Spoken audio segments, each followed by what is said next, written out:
This is Everyday Discipleship, a podcast whose mission is to equip Christians to live for the glory of Christ from a biblical worldview. My name is Chad Lee, and with me is Cole Chenal, and we are two pastors at Reformation Baptist Church in Northwest Arkansas. And today we're going to be asking the question, is the Supreme Court illegitimate? Well, and it's, it's like obviously the provocative way to kind of go about it, but it really is like this broader question of what is God's ordained purpose for government? What is government for? Just given some, I think that given some of the recent things, the Supreme Court last week, at the time of recording this last week, kind of let down some of the rulings that they've had that I think some are pretty devastating and consequential. Yeah, the week of America 250 and the celebrating all of our freedoms and the founding. Yeah, that I think to me it just brought to mind, like, I think most people, they assume that, well, the court says it, therefore that's law, that's laid down. No one can do anything different. No one can defy it. No one can go against it. And that just principally goes against what God ordained government to be for, and how our even founders originated our country with separation of powers and things like that. Mm-hmm. So like the big idea is basically that, like, the Supreme Court last week ruled down two rulings. One, the big devastating one, like one I was really hopeful for, that I was disappointed in, was that they ruled that you can count ballots after Election Day. Mm-hmm. That was pretty bad, because we all assumed, given the arguments they were kind of, well, if you follow politics at all, you kind of assumed that given the oral arguments of that case, they were going to rule on the side of, no, you got to have an Election Day, which would have been great, because we just know that generally conservatives vote on Election Day and progressives don't. But the one that was really devastating was the birthright citizenship case, where they basically ruled that anybody that's born here is able, regardless of whether they're here legally or not, regardless of whether their parents are citizens or not, is able to become a United States citizen. And so the I guess cheeky way to say it would be, the only difference between an American and an ISIS terrorist is a $700 plane ticket. Mm-hmm. I mean, that's really it. As long as you can get here and get born on some magic special dirt, you're now an American citizen. You're as American as anybody else. As American as anybody. And so it's really ridiculous, and it's really egregious for the court. I mean, especially when you go back to the whole idea of the 14th Amendment, because that's kind of what the ruling was about, was when the 14th Amendment was ratified, the guy that wrote it specifically said it's for the children of slaves. It's not for foreigners. It's not for invaders. It's not for, like, the idea if you have an invading army and they bring a bunch of women that are pregnant and they have a bunch of babies, well, now that invading army is now American citizens. I mean, it's just insanity, right? Mm-hmm. And like he specifically says, like, the example he even gave, I think, in his oral arguments about it, was that, like, and this makes sense logically, a French diplomat, say, if you have a French diplomat here from France, and that man's wife has a child in an American hospital, well, no one gives that French diplomat's child citizenship. But if you come over here illegally, then that French child is now a citizen for some reason. Because the whole argument was under the jurisdiction thereof. That the idea was originally that slaves were brought to America, which, by the way, this is an interesting little tidbit that I'll get you. Man, who was it? Was it Jefferson that wrote it? Basically, there was one of the founding documents. It wasn't a founding document of the country, but like one of our grievances sent to the King of England and was the rights of the British colonies. Yes, And he talks, because people always go, it's this big argument in our country now, is that, like, America's so evil because we did all this slave trade and all this horrible stuff, and we had. What's funny is, I think if it was Jefferson that wrote it, if it wasn't, I'd have to go back. But when we're arguing to the king about, hey, you guys are trampling our rights, this is before we declared the independence. We are specifically saying, you brought the slave trade here against our wishes. We didn't want it. And you brought it here and you forced it upon us. And now we have it. And so the American colonies actually were not the ones that were wanting slaves. Now you could say, well, there were people in America that were, but like the whole point being, though, that slaves were brought here under the jurisdiction of the United States, meaning against their will, that we brought them here. And so therefore we had a responsibility to them, to their descendants. And so children of slaves could now become citizens, was the idea. It was never intended to be just anybody that crosses the border. What we have now. Yeah. What is it? Yeah. And so, and that's even a broader discussion of like, what is an American, I can't remember who said it. I was listening to somebody, it was an interesting definition that they said a nation is a people in its culture and tradition, and a country is a nation with its borders and government, basically. But the idea being that what kind of kicked this whole thing off for me was, for me, the Supreme Court, the whole purpose of government is to wield the sword, to punish the evildoer and promote the good. I mean, that's Romans 13, right? That the government exists to punish evil and promote and honor the good. And that is, like our founders would say, protecting life, liberty, and happiness, right? Life, liberty, and happiness, or better peace and security is the idea. Life, liberty, and happiness. And I personally believe the Supreme Court made itself illegitimate with Roe v. Wade. When you say that you can indiscriminately murder innocent human beings, well, that's not a legitimate government. Everyone would say that's an insane government. That's a demonic government. That's a beast government. That's not a government that exists. But what's funny about this one is that even now, like with the birthright citizenship case, I would argue the Supreme Court is not just illegitimate in terms of justice, which is the murder of the unborn, but it's also illegitimate in terms of an institution of our government, because a government is there to guard and protect its citizens. That a government, by God, has a covenant to its citizens to bless and promote the good of its citizens and not others, right? To seek out their own interest. That's like why in the law, when Moses is giving them prescriptions for kings, and he says that it'll be one of your brothers. You'll not have a foreigner ruling over you. Like you need to have somebody of your own people ruling over you. That's part of it. And because that's God's design. And so when the Supreme Court basically says, well, now you have no nation. There is no country. Anybody that is born on magic dirt is now an American citizen. There is no such thing as an American. Well, they've broken the covenant with the American people. They are not doing their duty to guard and protect our heritage, our culture, our way of life, and further it to the next generation. And so not only are they illegitimate in the sense of they don't understand what justice is. I mean, to allow the murder of the unborn, and then they're illegitimate as an institution of our government itself because they're no longer protecting its citizens, right? Yeah. And the idea would be that, like, what you would hope to see, because, like, what's the answer? Because I can already hear it, because the other side, like the left's been saying for years, well, pack the court. They hate the Supreme Court too, because the Supreme Court's given them some pretty devastating losses. That pack the court, get rid of the court, abolish the court, whatever. And I can hear people saying, well, you're saying the Supreme Court's illegitimate, so aren't you just like a leftist saying, get rid of the Supreme Court, tear it down? Is this not just Marxism from the other side, like some kind of conservative Marxism? And that's not what I'm saying at all. What I'm saying is the way our founders originally designed it was a separation of powers, and assuming that each branch of government would be jealous for their own power and jealous for their own authority, and that they would, the whole idea of checks and balances, that they would keep each other in check, that a government would guard its people, and they would do what is within their power to guard their people.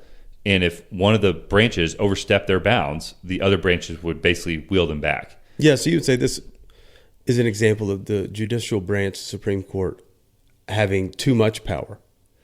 I think functionally we've essentially made the Supreme Court like 9 people, gods in our land, that are the final word. They're the final authority. Whatever the Supreme Court says goes. And I think the judiciary branch as a whole is really kind of grown and inflated more beyond what our founders ever intended. Like our founders intended the judicial branch to basically be the arbiters. They did not intend them to have. They intended to be the least powerful branch of government in our system, and I think they become the most powerful government. And the example of that would be like Trump's own. Every time Trump does any kind of order, there's always some federal judge out there somewhere. They can find some federal judge somewhere that will put a national injunction on it, an edict on it, and say you can't do it, and it's up. Like so essentially, an unelected, because remember, Trump won by popular vote, right? He had a sweeping mandate. He won every single swing state. Regardless of what you think of Trump or what anybody else thinks of Trump, the American people wanted the policies that he was running on, campaigning on. And there's a whole other thing, because we haven't really gotten those, because I was promised no new wars, and look at us now, we're bombing Iran again. Yeah. But the idea is that you now have an unelected bureaucrat that was appointed by a previous administration, essentially telling all the American people, you can't do that. Mm-hmm. And we just say, okay, I guess that's what it is because the judge said it. And so the idea would be like, what's the solution under a Christian worldview, right? Because Romans 13 does say submit to the governing authorities, to which I think we kind of functionally say, well, if the court says it, they're the highest governing authority, and therefore... Yeah, we did a lot of this stuff during COVID. Yeah. Like, what is that actually... Yeah. What's Paul saying here? And so I would say, like, a Christian worldview should look at this with the doctrine of the lesser magistrate. The doctrine of the lesser magistrate is essentially saying that you have the people, say in a European system, you had a king, lords, and people, right? And if the lord was abusing the people, that the king would come in as a higher magistrate and step in and say, yeah, you're deposed, you're out, you're done, and put somebody else in his place that's more in tune with fulfilling the king's wills and wishes. And the hope was that if a king was overstepping his bounds and becoming tyrannical, that the Lord would then intercede on behalf of the people, step in between them and protect them using his legitimate authority, using all legitimate authority he had to try to stop what the king was doing. It would be the idea. So you would want a doctrine of lesser magistrate. So for us, if you go back before there's a whole lot of stuff, but like the original way the American system was set up was the United States of America. That it's almost foreign, but in a way that states were intended to be their own nations in a sense, but not in a proper sense. We are one nation of many states, but the states were intended to have power over their own selves, over the rights of the states. In fact, when you look at the Constitution, it's a document of enumerated powers, meaning whatever the Constitution does not grant to the federal government is not one of the powers or rights of the federal government. And we live in a society now that really is kind of thrown off the Constitution in a lot of ways, where we believe whatever the Constitution doesn't limit the federal government from doing, they can just do anything they want. It's kind of the normative view. The normative principle versus regulative principle. Yeah. That's like great. That's why, Reformed, we want regulative principle. Whatever God says, that's what we do. Normative principle says, well, as long as God doesn't say you can't do it, you can just do whatever you want. And that's essentially what we have now, that the federal government has adopted to itself powers it was never intended by the founders by essentially reading the Constitution from a normative view. And so what we would say is that, I guess what I would say is that Trump, and I would get with all governors. I would get with like governors of red states and stuff like that. And I'd say, yeah, we're not going to do that. Yeah. I think it was Andrew Jackson that the Supreme Court once made a ruling, and he said they made the ruling, let them come and enforce it, because he knew they had no army. What are they going to do? The whole idea would be that I think that the executive branch should defy the court because they've broken their covenant with the people. They're not protecting the nation. And the government, and the federal government, the executive branch should essentially say, yeah, we're not going to grant citizenship no matter what you say, come and enforce it, and let the people decide. Because the counter argument is like, well, then you're going to get tyranny and chaos. Because if the courts can't rein in, that sounds great when it's something you agree with, right? Like I agree with this idea. But what if it's something you don't agree with? Like whenever Biden was doing all the vaccine mandates and you lose your job and all this crazy stuff.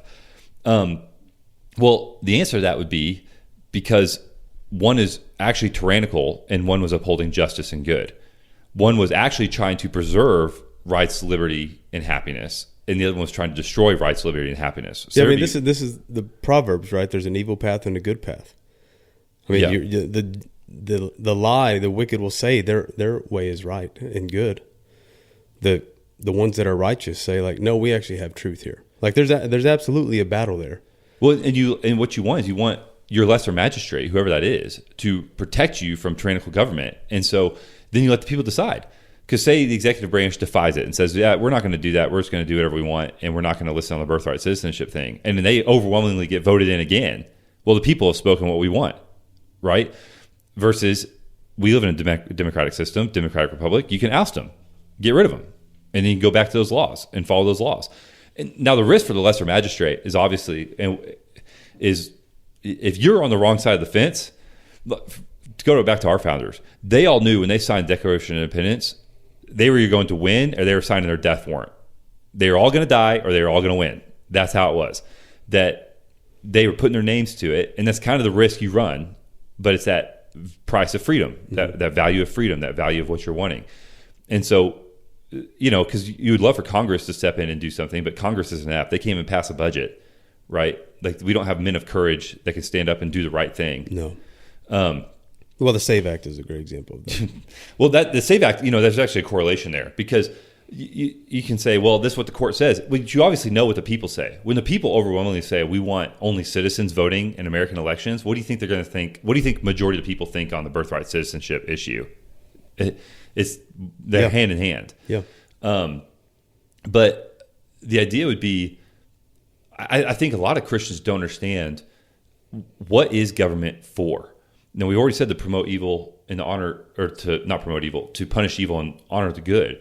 And I think the confusion part always comes in. We all get like, okay, punish the evildoer, punish the murderer, whatever, which they don't do, by the way, with abortion. They actually give tax dollars to the evildoer. Yeah. The Supreme Court, another thing that makes them illegitimate, they upheld that ruling that you can ship Plan B pills to every mailbox in the country. So even though we won Roe v. Wade, apparently, every single mailbox is now an abortion mill in the United States, red state or blue state. It doesn't really matter. But the idea is that a government honors the good by what Paul says in 1 Timothy 2:2, that we may live peaceful and quiet lives, godly and dignified in every way. Peaceful and quiet lives, godly and dignified in every way. That the godly and dignified part comes from the idea of virtue, of Jefferson famously saying that this Constitution is made for a moral, religious people. It's wholly unsuited for any other. What religion? Well, Christianity. And this is why we've done many podcasts on it, right? The foundation. This is America's a Christian nation. Yeah. Founded on Christian principles. But it goes to your point on why Christians have a difficult time really understanding and actually putting things in action when it comes to government, because a lot of, I guess you could call it radical two kingdom, like we're not really of this world, right? God really doesn't care what happens in America, what type of government. We're just waiting on heaven. Yeah, he's only dealing with personal sins of personal people, not even nations. It's all spiritual, right? The actual physical blessings of being an American and the life, liberty, pursuit of happiness, those are Christian virtues, right? I mean, these are... So, I mean, you have a point. Why? Maybe quickly, because I know we talked about this a lot. Why do American Christians struggle with this? How to actually apply biblical truths to government? I think, I think some of it is a fear of if you exert power, that power can be used against you, which I think is a healthy fear to have. I do think it's a good fear to have, that if the government, for example, can say, because we would like it to say that because in Arkansas there's a big Muslim Brotherhood thing going on right now, down in Little Rock. We'd love the government to say, yeah, you're not going to do that here. Well, what's then to stop them from doing that to your church? I think that's where the fear comes in, of giving the government too much power or any say at all. But that's what's also really interesting too, because people, what they don't realize is when like the First Amendment, freedom of speech, when they ratified that, most of the colonies had an official association. Most of the states had an official association with a Christian denomination. Mm-hmm. That 9 of the 13? Yeah, that was limiting the federal government from establishing a religion. Like, we didn't want a Church of America like they had in the Church of England, because the Church of England did what? The Church of England persecuted other Protestant believers. And those Protestant believers, like the Pilgrims, came over here, like the Puritans in the Great Expulsion. They came over here to escape that persecution. So the idea was, we don't want to have a federal government with the power of the state and the power of tax money, and we don't want them setting up a religion that then can trample on all the others, right? We want religious freedom. And I think a better way to look at religious freedom was religious tolerance. That religious tolerance was, hey, we might disagree about some of our particulars of doctrines, but we're all going to be groovy together, and we're not going to fight wars over our Christian doctrines. Like, that was the idea of religious but religious toleration was not about, I mean, you can even read in founding documents. It wasn't about Muslims. It wasn't about Hindus. Even Catholics, Like you had state governments that were saying you have to be a Protestant Christian. You can't be a Catholic and hold office here. Samuel Adams. I mean, like, and so religious freedom was about being able to worship your God freely, and the state not establishing a religion in terms of like a Church of England. Well, because that makes sense, because in the founding documents, like going back to the life, liberty, pursuit of happiness, because of our Creator. Everybody knows who they were talking about there. Yeah. Because they then say nature and nature's God. Yeah. And then they end the declaration with to the supreme ruler of the world. Like everybody knows they're talking about the only God, the God of the Bible. Yeah. Right. So this religious freedom stuff, we don't really understand. Well, there's so many things that we take for granted too, because like when you go to court, you swear in on what? A Bible. When you get sworn into office, what do you swear in on? You traditionally, because leftists are insane. But like traditionally, you've always sworn in on the Bible. And no one's ever looked at that as, well, that's not a separation of church and state, but what's the significance of it? The significance of a public official placing their hand on the Bible and giving an oath to what? Uphold the Constitution.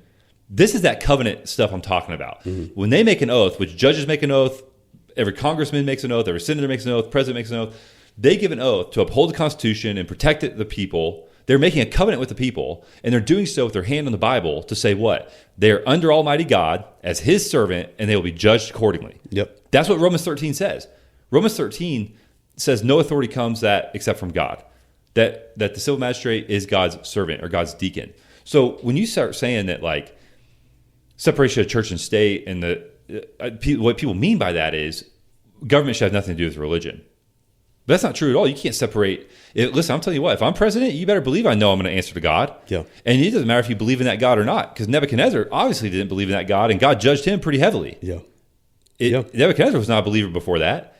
And God said, you know what? I'm still going to get you. Yep. Because you're still supposed to be my servant.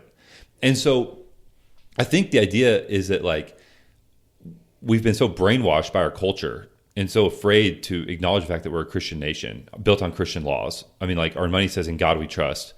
That what God are they talking about? All kinds of Bible verses at the state courthouses. Well, and like at state courthouses, if you go to like, if you go to Congress and stuff, like they have I think this is accurate. They have like a full face portrait of Moses at the idea of like him being like the one that gave the law, right? That the law is the standard of justice that people are supposed to uphold.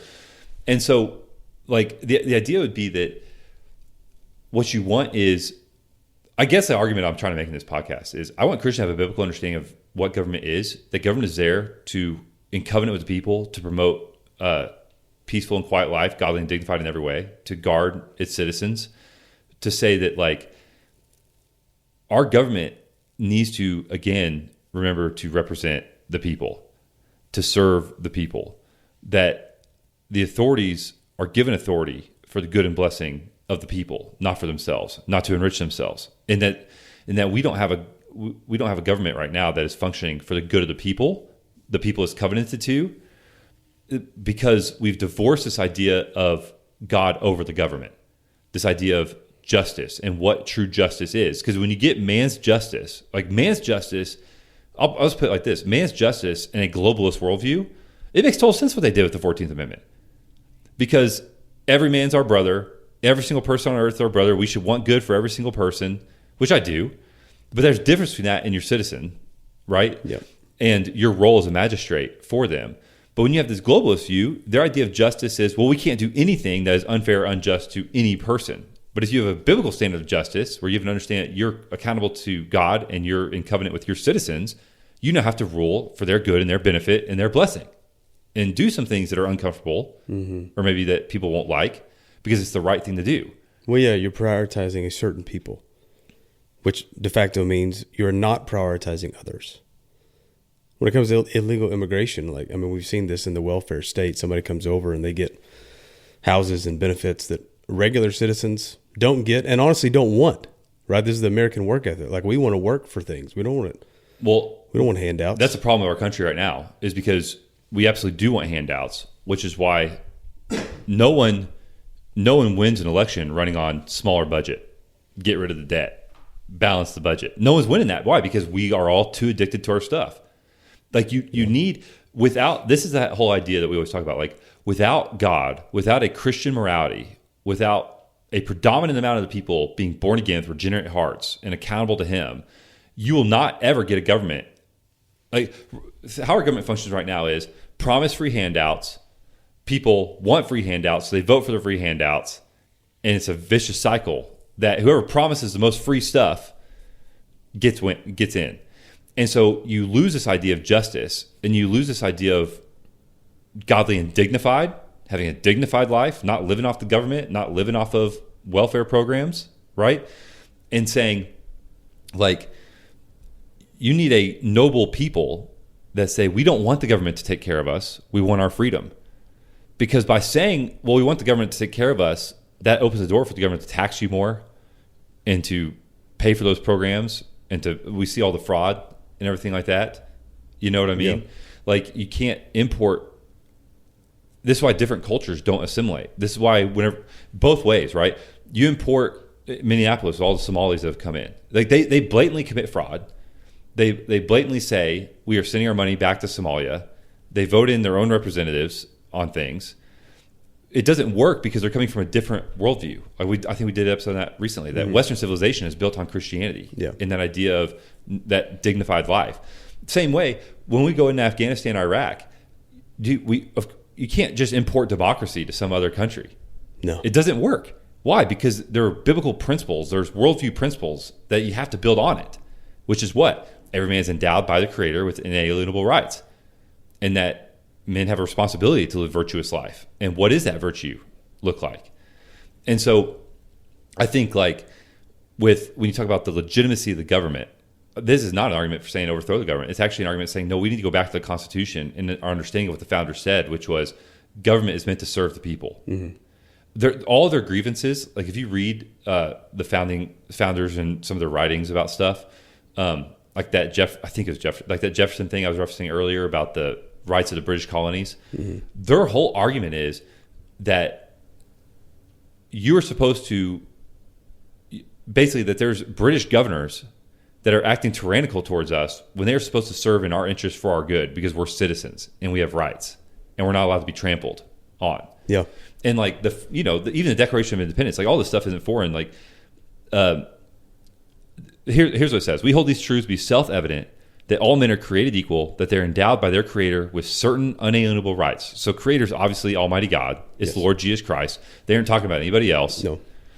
And it says that among these are life, liberty, and the pursuit of happiness, right? And that happiness is the idea of a virtuous, good life, peace and security.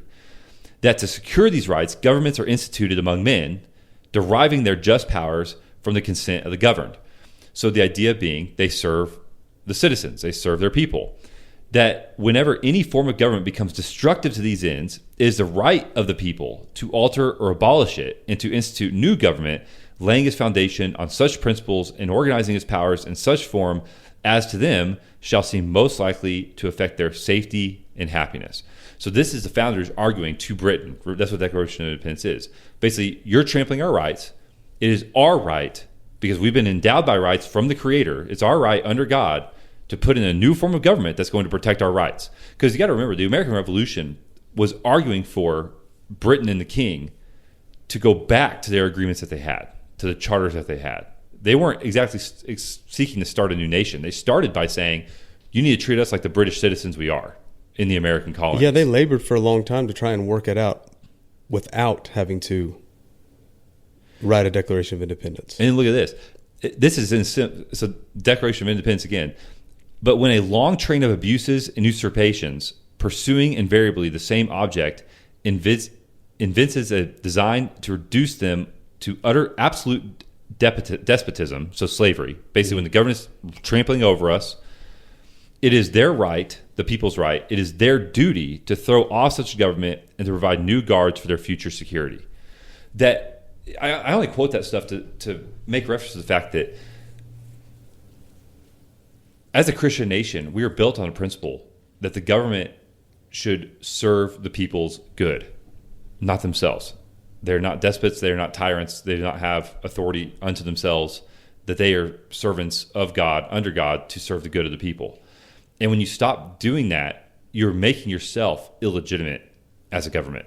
And Christians need to start understanding like what a government is for, because I think it would change the way you start thinking, voting, looking at politics. Because like you were talking about earlier, so many Christians just look at politics as something way over there, disconnected from faith. When we're saying no, like Jesus is King of Kings and Lord of Lords, that is overtly saying he is. Like there was stuff where if you would have asked, I can't remember who I was reading this from, but if you would have asked like someone in Britain, the United Kingdom, like what the issue was in the American colonies, it's like, well, they say they have no Christ but King. Mm-hmm. They have no King but Christ. Yeah. That Jesus Christ was the King, and that they were under him, and that men had the ability to serve him and didn't need a tyrannical government ruling over them. Yeah. And it's the idea of when you understand what government is for, to promote good, godly, dignified every way. Well, welfare program is not good. All the fraud that comes from that's not good, because that's not helping people live godly, dignified lives. Right? Paul says, if a man doesn't work, he doesn't eat. That's the standard the Bible should be using. But what gets turned around on us is arguments from like leftist progressives that call themselves Christians or want to attack our Christianity and say, well, aren't you supposed to love your neighbor? Aren't you supposed to love the sojourner? Aren't you supposed to love the widow and the orphan and the oppressed? It's like, yeah, of course we're supposed to do all that stuff, but that doesn't negate all the law either about what the Bible says, how that stuff's supposed to be done. Yeah. No, absolutely. So I think as we get to like the practical application here, naturally you'd say Christians need to know the history of America. I think it'd be good to study. I mean, and like, you know, where do you start? I think you turned me on to that book. The Constitution and Selected Writings. Yeah. Constitution and Selected Writings. It was sold by Barnes and Noble. Thank you, Barnes and Noble. It's on Amazon too, but it's like a nice leather-bound book, and it's got the Constitution in it, but it's got all these other writings, Federalist Papers, Anti-Federalist Papers, and that's been one of the most helpful things for me. I mean, I've been reading it a lot and really enjoying it, and seeing. It's also insane. Like you read it, and I keep reading. I keep telling my wife, like, you have no idea what they took from us. You have no idea like what our founders gave to us, and we absolutely lost it. Yeah, of the way they wrote, the way they thought, just squandered it, man. Oh my gosh, those men were such geniuses to be able to institute the kind of government they did, and that's what I'm saying. Like when I say the Supreme Court is illegitimate, I'm not saying like get rid of it, overthrow the whole thing. That's like that. The left, when they say stuff like that, that's because they're just doing it for power. Yeah, they don't have our foundation. Life, liberty, pursuit of happiness, rights from God. They don't have that foundation. That's the thing. When I'm saying the Supreme Court needs to be reined in, I don't know what that looks like. Listen, that's up for the civil magistrate to decide under God with wisdom given to them. But the judiciary needs to be reined in, but not for the sense of power to just do whatever we want, like the left is wanting, but for the sense of justice. What's right? What are they there for? And upholding justice. And I think that idea, that's another big part of it. Like I think the idea of justice for Christians, because of social justice and wokeism and all that stuff, I think a lot of Christians like kind of start getting hesitant about this idea of justice. But justice, properly defined, I think it was like a Roman philosopher defined it like this, giving each man his due, good or bad, right? Giving each man his due. That's what we want. We want each man to receive his due and to do the right thing under God, before God, for the good of others. Yeah. And so I think that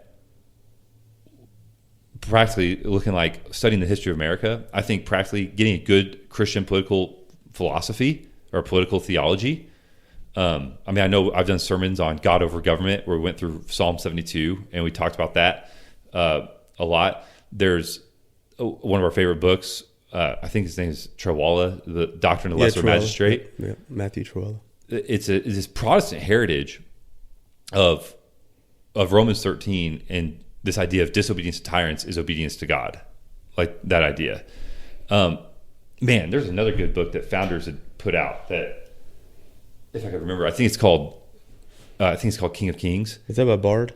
Yeah, Baird, Baird, yeah. B-A-I-R-D. Like that was like probably one of the, that's like only like 80, 90 pages, I think, and it's like one of the best books I've ever read. Mm-hmm. One of the most short, succinct books, and has a lot of American history stuff in it, like original founders stuff in it.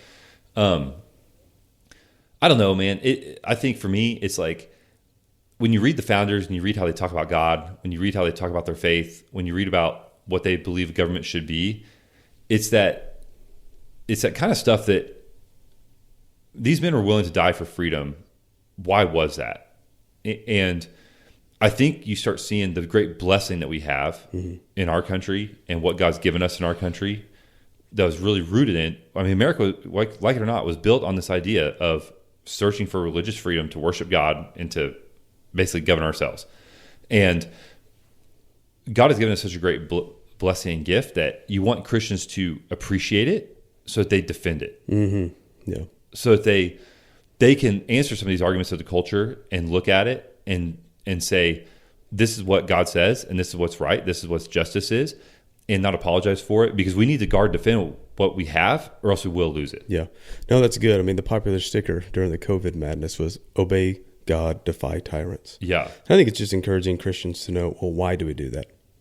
Right? Like knowing the history, knowing your scriptures, and applying them rightly, versus just having your head in the sand and full on black pilling like there's no hope. Right? We need to be praying. We need to know our government. We need to be active in voting and encouraging righteous men to lead. So no, I'm with you there. And I think too, like on the black pilling thing, because listen, like last week when that ruling came down, dude, it crushed me. Like I was so upset about it. Oh yeah, I was not in a sense of like, I mean, I still had a fun 4th of July, but I was just thinking, oh man, it's all over. It's all over. It's all burdened down. And that's not what the founding fathers did, right? They didn't say, they didn't just, oh well, this is how it's going to be. And it's a good reminder that I had to remind myself. Listen, I had to preach to myself. So no, it's, you know what? Everything is under God's providence. Mm-hmm. God is still reigning. Christ is still ruling. Nothing is happening outside of His control or His plan or His purpose. And if that is to let America go down the way of empires, then He's good to do it. If it's also to show us our sin and wickedness, that we would repent and turn back to Him. I mean, it's the idea of praying, right? I mean, Paul talks about, Jesus said, pray your kingdom come, your will be done on earth as in heaven. But Paul also said, I want everybody to pray for kings and all those in high positions and authorities, that we may live peaceful and quiet lives, godly and dignified in every way. Like Paul says, like he's under Rome, he's under Nero at that point, like saying, hey, we should be praying for our Roman emperor. Yeah. That we would be able to have a peaceful and quiet life. And so I think Christians laboring for that. Like, our citizenship is in heaven, but we are also still American citizens, and we have a responsibility and a stewardship of what God's given us. Yeah. No, absolutely, man. And we've definitely earned the discipline that we're receiving now from the Lord in our country. Just by you don't get to kill millions upon millions of babies. Yeah. And sanction homosexuality. Like, we deserve the discipline. So, is there anything else you want to add there? No, I don't think so. No? Okay, well, we pray this episode has been a blessing to you. And until next time, this is Everyday Discipleship.